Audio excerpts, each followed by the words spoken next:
El caso que hoy les presento fue uno de los casos más controversiales en su momento, marcando un precedente en los años 90 y convirtiéndose así en una más de las tragedias que marcaron una de las épocas más convulsas que ha vivido Estados Unidos. En buena parte este caso también sirvió para hacer una crítica muy fuerte al modo de actuación de las corporaciones policíacas, pues, como lo vamos a ver a continuación, nada justifica el nivel de agresividad y violencia del asedio de prácticamente todo Estados Unidos en contra de un solo individuo, así como también falta de capacidad en la negociación con el involucrado. La relevancia que cobra este caso es que en conjunto con otro incidente conocido como el asedio de Waco en Texas, sirvieron como catalizadores para que un individuo retorcido llevara a cabo uno de los atentados más mortíferos que se hayan producido en Estados Unidos. Pese a la importancia y a lo súper interesante de este caso, no hay mucha información o vídeos sobre el mismo en español o que presenten una información completa, es así que a partir de eso hoy les presento. El asedio de Ruby Dee, un hombre contra Estados Unidos. El involucrado. Randall Claude Weaver, o conocido por familiares y amigos como Randy, nació el 3 de enero de 1948, es un ex ingeniero del ejército estadounidense y es una figura la cual se dio a conocer principalmente por el papel que desempeñó en enfrentamiento de Ruby Dee cerca de Naples, Idaho, en 1992. Es prudente que antes de tocar el tema del enfrentamiento, conozcamos un poco de la vida de Randy y conocer cuáles fueron las causas o los motivos que orillaron a este hombre a enfrentar a su gobierno. Para comenzar, he de decir que Randy fue uno de los 4 hijos del matrimonio conformado por Clarence y Vilma Weaver, una pareja de agricultores en Villisque, Iowa. La familia Weaver se consideraba profundamente religiosa, pero estos tenían dificultades para encontrar una denominación que coincidiera con sus puntos de vista, a menudo se movían entre iglesias evangélicas, presbiterianas y bautistas. Randy Weaver en su niñez obtuvo calificaciones promedio en la escuela y realizaba las actividades típicas de un chico de esa edad, jugó béisbol y fútbol en la escuela secundaria. Profesó su fe en Jesucristo desde los 11 años, sin embargo, en una conferencia de prensa de 2007 dijo, "Ya no tengo miedo de morir. Tengo curiosidad por el más allá y soy ateo". A los 20 años, abandonó la universidad comunitaria y se unió al ejército de los Estados Unidos en octubre de 1968 durante el apogeo del conflicto bélico en Vietnam. En su estadía en el ejército fue destinado a cumplir servicio en Carolina del Norte. Cabe destacar, y ojo con este dato, que Randy llegó a ser un boina verde, que por si desconoces lo que es, pues no es nada más ni nada menos que un soldado de las Fuerzas Especiales de Estados Unidos. Con este dato es que ya podemos hacernos una idea de él porque fue tan brutal y cómo es que este hombre pudo resistir en su cabaña el asedio del gobierno. En 1970, Weaver consiguió una licencia de permiso temporal y regresó a su ciudad natal para una visita. Un mes después dejaría el ejército y conocería a Victoria Jordison, con la que se casaría en 1971 en Iowa. Posterior a eso, Randy encontró trabajo en una fábrica local de John Deere, que es una compañía que fabrica instrumentos agrícolas, y por otro lado, su esposa Vicky, como Randy la llamaba, trabajó primero como secretaria, para luego convertirse en ama de casa. La familia Weaver pronto adoptó la creencia de la identidad cristiana, la cual sostiene que los blancos son la tribu perdida de Israel. Vicky Weaver desarrolló un conjunto de creencias siguiendo las leyes del antiguo pacto y la familia se refirió a Dios como Yahvé. Randy consideraba que una mujer que tenía un hijo era impura, dio a luz a su 4º hijo en un cobertizo detrás de la cabaña de la familia en Ruby Dee. En más de una ocasión, los Weavers habían asistido a las reuniones de una organización llamada las Naciones Arias, esto en Hayden Lake, Idaho. Este grupo contaba con un, entre comillas, lugar especial para algo que denominaban la resistencia del gobierno y los separatistas blancos. Los Weaver se convirtieron en fundamentalistas religiosos que desconfiaban del gobierno y creían que el fin del mundo era inminente. Comenzaron a acumular armas e hicieron planes para mudarse a un área aislada y vivir fuera de la red. En 1984, Randy, Vicky y sus hijos se mudaron a una cabaña que habían construido con vistas a Ruby Creek en Idaho. Y por elección, no tenían electricidad ni agua corriente. Una mezcla de ideales religiosos bastante cuestionables en suma con otras ideas muy extremas, su entrenamiento como soldado de las fuerzas especiales, su modo de vivir de manera ermitaña y el hecho de desconfiar del gobierno y creer en un fin del mundo inminente. Con todas estas características que más que nada suenan como la receta perfecta para el desastre, podríamos pensar en un inicio que fueron estos los detonantes de la tragedia en la Cresta Ruby. Sin embargo, la realidad es muy distinta a lo que podemos llegar a pensar en un primer momento. Los hechos. En 1984, tras ganar una disputa judicial por unas tierras con un vecino, este vecino acusó a Randy de haber amenazado con asesinar al presidente, al papa y al gobernador de Idaho, y esto, aunque exagerado, llevó a que el Servicio Secreto de los Estados Unidos decidiera investigarlo. No se presentaron cargos, pero los investigadores documentaron que Weaver tenía vínculos con la Nación Aria, que no es otra cosa que un grupo supremacista, en conjunto sumado a que Randy almacenaba un gran arsenal de armas en su cabaña. Cosa que Randy negó.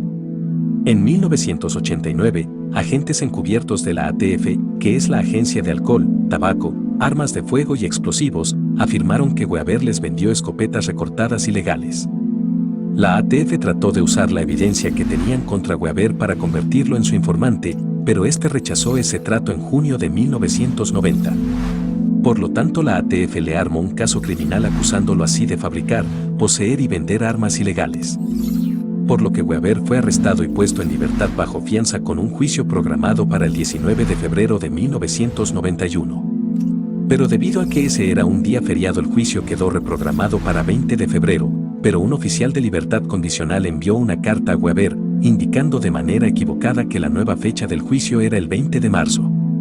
Y fue esa carta, con esa pequeña, pero tan importante equivocación, fue que se marcó el comienzo de la tragedia. Pues cuando Weaver no compareció para el juicio, el tribunal emitió una orden de arresto contra él.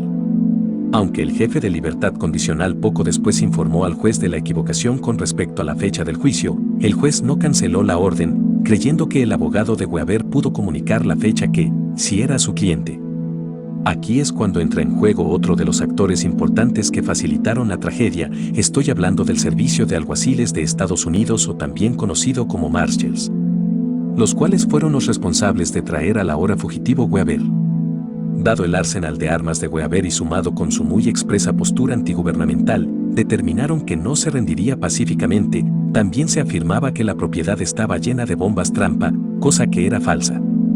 Por estos motivos se decidió elaborar un plan para una operación sigilosa.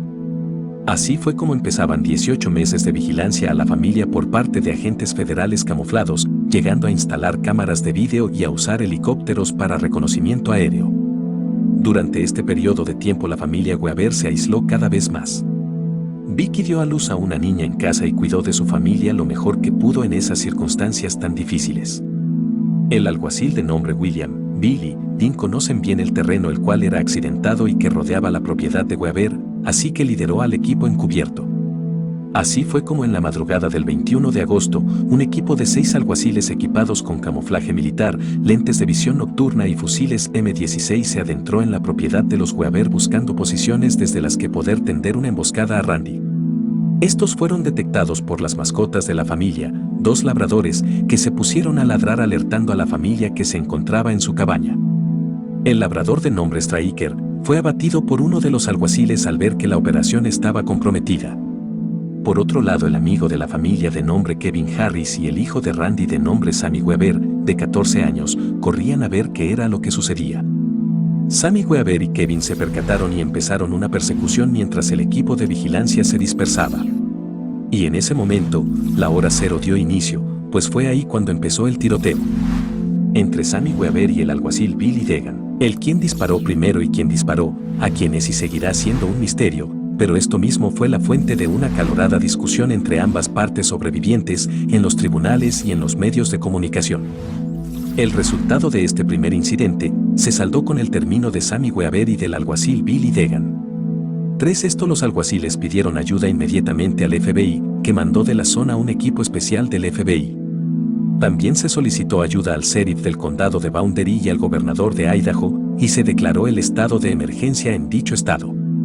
En total se movilizaron 200 agentes, entre locales, estatales y federales, equipados con material militar. Tras esto, la familia Weaver consideró como su única opción atrincherarse en su casa, de esta manera dando comienzo a lo que se conoce como el asedio de Ruby Ridge. El FBI consideró justificado disparar a dar de baja contra cualquier adulto armado que se avistara en la zona. Además, la vigilancia de los alguaciles había demostrado que todos los miembros de la familia solían ir siempre armados. En el segundo día del asedio, un francotirador del FBI, de nombre Lon Horiuchi, hirió a Randy en el hombro, cuando éste salió a recuperar el cuerpo de su hijo Sammy. El mismo francotirador poco tiempo después, accionó su arma contra Vicky, impactándola en la cabeza mientras ésta sostenía en brazos a su hija de 10 meses, acabando a Vicky al instante. Esta acción fue la que más repercutió en la opinión mediática de los espectadores que sintonizaban el enfrentamiento en vivo por la televisión, mientras que para los medios de comunicación sirvió para darle más revuelo e importancia al asunto, pues, el que un agente federal acabara con la vida de una persona totalmente inocente, era muestra de la brutalidad por parte de las fuerzas del orden. Tras 11 días de asedio, el FBI llamó al ex boina verde, Bo Gritz, el cual se presentó ante la cabaña de Weaver y logró convencerlo de que saliera pacíficamente. Gracias a esto fue que los agentes federales pudieron entrar en la cabaña, arrestando a Randy y a Kevin. A pesar de ser acusado de asesinato, conspiración y otros delitos, Weaver solo fue condenado por no presentarse a juicio por su cargo de armas original. Solo fue declarado culpable del cargo por las escopetas recortadas que dio origen a todo y por haberse saltado la condicional. Weaver llevó a juicio a los agentes federales responsables del asedio, llegando el caso incluso a ser investigado por un subcomité del Senado. El subcomité del Senado decretó que el segundo disparo de Horiuchi, el que acabó a Vicky Weaver, no entraba dentro de las normas del FBI ni de la Constitución. No obstante, los cargos contra él por asesinato no prosperaron.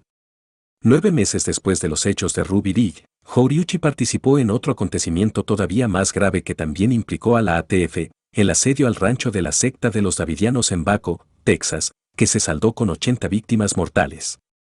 Kevin fue absuelto de todos los cargos. Un informe del Grupo de Trabajo del Departamento de Justicia encontró muchas fallas en la forma en que los agentes federales manejaron la situación. Weaver puso una demanda al gobierno de los Estados Unidos y en 1995, Randy Weaver y sus 3 hijas recibieron $3.1 millones por la trágica pérdida de Sammy y Vicky. En 2019, el gobierno le otorgó a Kevin $380,000 a cambio de que rechazara una demanda de 10 millones contra ellos. El gobierno nunca admitió haber hecho nada malo en el caso.